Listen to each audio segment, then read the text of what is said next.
د ویاړ یوټیوب چینل درنو لیدونکو او اوریدونکو په دې هیله چې جوړ او روغ به یې او د صحت کالي به مو پر تن وي. نن تاسو ته د یوې خوندورې ویډیو سره راغلی یم چې ویډیو د دې په باره کې ده چې څنګه موږ په پښتو ژبه کې 15 یاګانې وکاروو او 15 یاګانې څه اهمیت لري په ورځني ژوند کې. نو راځو د ویډیو په طرف، ویډیو مه سکیپ کوئ، تر پایه پورې وګورئ او هیله لرم چې یو څه ترې زده کړئ او په خپل ورځني ژوند کې له دغه یاګانو څخه په سمه توګه کارونه وکړئ. نو راځو متن ته. مخکې مو چې وویل چې یاګانې د پښتو ژبې کومکي غږونه دي او 15 ډوله ویل کیږي. نو دا غږونه په عمومي ډول د کلمو په منځ او پای کې څرګندیږي. نو راځو لومړی له دې څخه نرمه یا بټکو یې تشریح کوو. نرمه یې دا یې هیڅ ټکي نه لري، بټکو یې هم ورته وایي او زیاتره د نارینه اصلي هدف یې دلته دی چې زیاتره د نارینه نومونو لپاره کارول کیږي. یعنی هر وخت چې تاسو ته نارینه نوم را مخکې کېده او هغه مفرد و نو نرمه یې ورته کارول کیږي. یعنی زیاتره د نارینه نومونو لپاره کارول کیږي لکه سړی، دلته مثالونه وردي: سړی، منګی، لرګی، زلمی، توریالی او لاندې جملې هم پرې جوړې کړې دي. د بیلګې په لاندې جملو کې وګورئ: یو سړی را روان دی او لرګي یې په لاس کې دي. نو دا ګورئ تاسو، یو سړی دلته شو، سړي ته بې ټکو یې وشوه یا نرمه یې ورته وشوله او همداسې لرګي.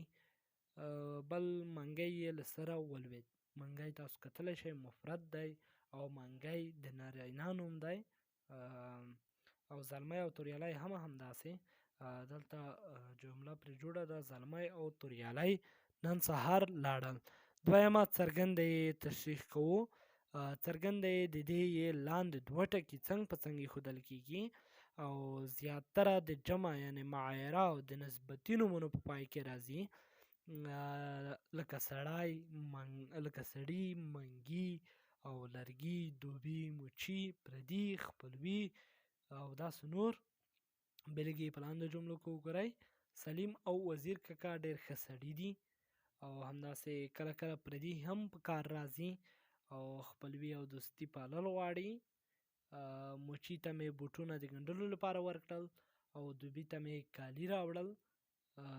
نو دغه د څرګندې یې کارول و. دریم اوږده یې ده.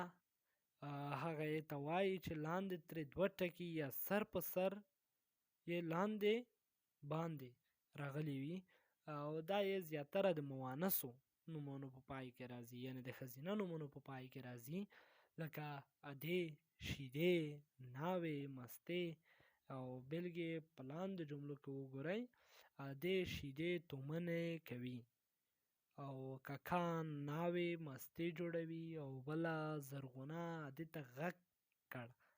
نو دغه د اوږدې استعمال و. لنډ داسې ترې زده کړئ چې زیاتره وخت د ښځینه نومونو لپاره کارول کېږي. کوم ځای کې چې ښځینه نوم درته راغی نو تاسو په اوږده یې ورته کاروئ، لکه لاندې هم یو مثال دی. او بل د تانیث یې، دې ته لکۍ لرونکي یې یا زوروکۍ والا وایي چې د مؤنثو نومونو په پای کې راځي، لکه ډوډۍ، خولۍ، څوکۍ، سپوږمۍ، تورپیکی او داسې نور.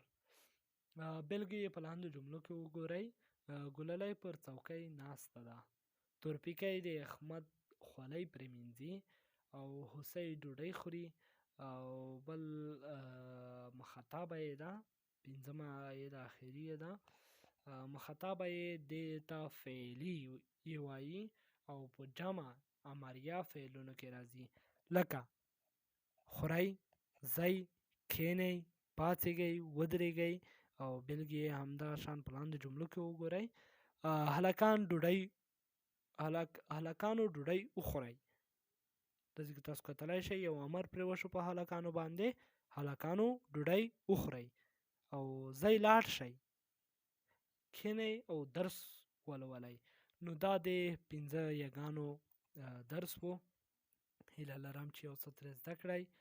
نو انشاءالله تر بلې ویډیو چې زه راځم تاسو له دې استفاده وکړئ. او یوه یادونه بله هم کوو، که زموږ د ویاړ یوټیوب چینل مو نه وي سبسکرایب کړی نو زموږ د ویاړ یوټیوب چینل در سره سبسکرایب کړئ او زموږ له اسلامي ټکنالوژي او همدغه شان د پخوانیو مشرانو بادشاهانو په اړه جالب معلومات زموږ له چینل څخه لاسته راوړئ. نو تر بلې ویډیو ښې شېبې، ښه وختونه په پاک الله مو سپارم.